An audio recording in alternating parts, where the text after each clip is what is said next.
के फिगर्स आपके एग्जाम में आते हैं, जिसका नाम है इसरो। क्या नाम है? ISRO. ISRO, Indian Space Research Organisation. क्या है? Indian Space Research Organisation. दोस्तों, इसरो का जो जन्म हुआ था वो 15 अगस्त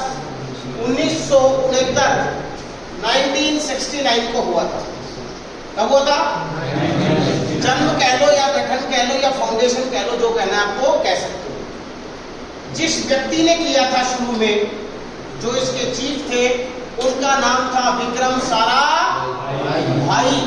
यानी पहले फाउंडर कौन थे इसरो के? विक्रम साराभाई।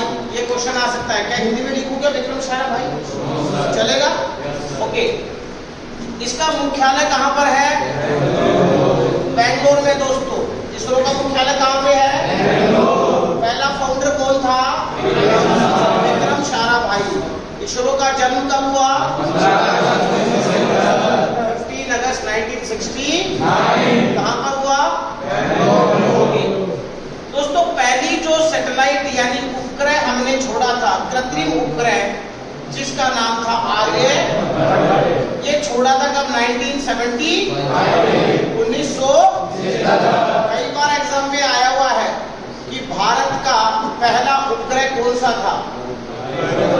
आर्यभट्ट 1975। लेकिन ये भारत ने खुद नहीं छोड़ा, ये यूएसएसआर की मदद से छोड़ा था। यूएसएसआर मतलब United state of Soviet Russia. United states of Soviet Russia, जो आज की डेट में रूस है, उसकी मदद से हमने आर्यभट्ट 1975 में छोड़ा था। कैमरामैन आपको जूम करके दिखाएगा, ये डेट आपको ध्यान रहे। अब अगली बात है दोस्तों, आप कई बार इसमें और इसमें कंफ्यूज हो जाते हो।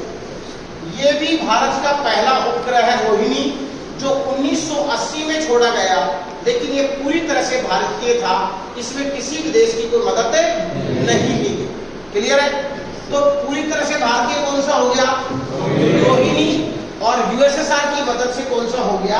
आर्यभट्ट। इतनी बात समझ में आ गई? क्लियर? पक्का? दोस्तों, मैंने C1, C2 और C3 लिखा हुआ, थोड़ा सा याद ध्यान रखना है।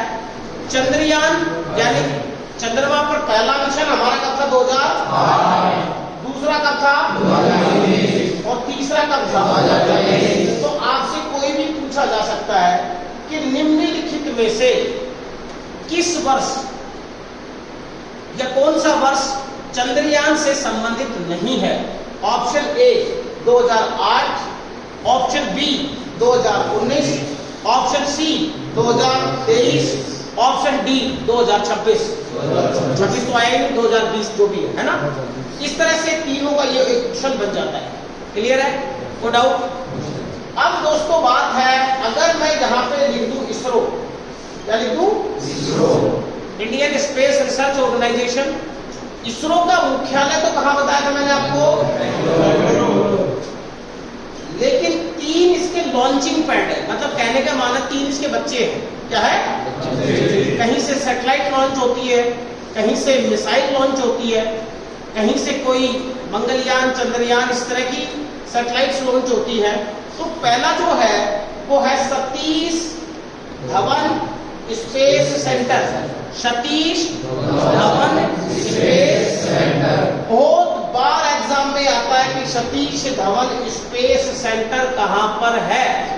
तो आपको बोलना है Sriharikota, Andhra Pradesh. Very very important question, बहुत बार हर एग्जाम में पूछा गया। जोड़ डाल के मैं फिर कह रहा हूं आपको, कोई भी एग्जाम हो, Delhi police, army, navy, NDA, CDS, whatever, उसमें पूछा गया। दूसरा इसका है दोस्तों SSLV कॉम्प्लेक्स, लॉन्चिंग पैड है ये भी। ये है तमिलनाडु के अंदर, बहुत ज्यादा इंपॉर्टेंट नहीं है, बहुत ज्यादा न्यूज में हाईलाइट नहीं होता है। तीसरा है दोस्तों थुम्बा, ये होता है। थुम्बा कहां पर है? केरल के अंदर। तो तीनों आप देखिए, ये तीनों के तीनों सेंटर दक्षिण भारत में है। पहला तमिलनाडु, आंध्र प्रदेश, तमिलनाडु। इसका मतलब लॉन्चिंग पैड का मतलब है कि जहां से उनको लॉन्च किया गया है जब गिरेगा तो समुद्र में गिरेगा, कोई हानि नहीं होगी। इसलिए सारे के सारे कहां पर ये, या तो वो किधर गिरेगा, बे ऑफ बंगाल में, या फिर गिरेगा अरेबियन सी। को doubt?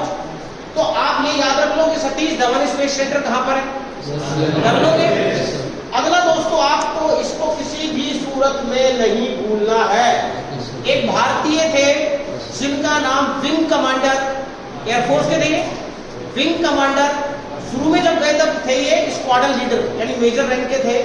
Squadron leader Rakesh Sharma, बाद में ये विंग कमांडर राकेश शर्मा, और 1984 में गए थे।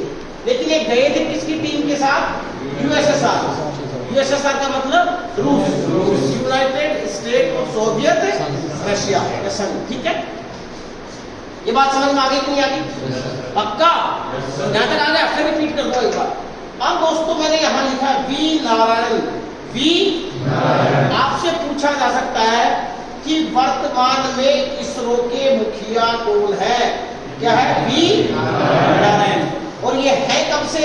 ये दिल्ली पुलिस वालों को पूछा जा सकता है इस तरह की डेट, 14 जनवरी 2023।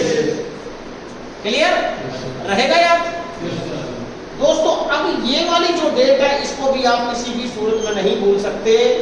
मैंने लिखा यहाँ पे मंगलयान यानी मंगल मिशन 5 नवंबर 2013। एक मूवी बनाई है अक्षय कुमार ने इसके ऊपर, है ना, मंगल मिशन, मंगलयान। और दोस्तों अभी तक के पूरे विश्व के इतिहास में पहली बार में सफल और सबसे सस्ता ये भारत ने छोड़ा है। इसलिए आज इसरो को पूरी दुनिया मानती है मात्र 450 करोड़। बजट तो बहुत बड़ा 450 करोड़, लेकिन पहुंच भी कहां रहे तो हम लोग अंतरिक्ष। मैं फिर से रिपीट करता हूं फटाफट, ध्यान देना बोर्ड पे। इसरो का पूरा नाम Indian Space Research Organisation. Done. जन्म कब हुआ? जन्म देने वाला कौन था?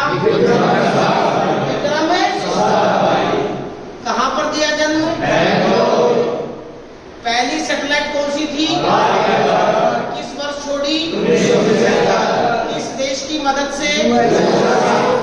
पहला भारतीय कौन था? राकेश। किस वर्ष अंतरिक्ष में गया? किसकी मदद से गया? पूरी तरह से भारतीय सैटेलाइट पहली कौन सी थी? कब छोड़ी गई? चंद्रयान 1 कब गया? चंद्रयान 2 कब गया? चंद्रयान 3 कब गया? आगे चल। सतीश धवन स्पेस सेंटर कहाँ है? एसएसएलवी कॉम्प्लेक्स कहाँ है? तुम्बा कहाँ पे है? वी नारायण कौन है? इसरो के कब से है? मंगलयान कब गया? ठीक है, कितनी कीमत लगी? ये सारे के सारे फैक्ट एंड फिगर्स आपको इसरो से संबंधित याद है? इस वीडियो को 2 बार देख लो कि सारे याद हो जाए। जय हिंद, जय भारत।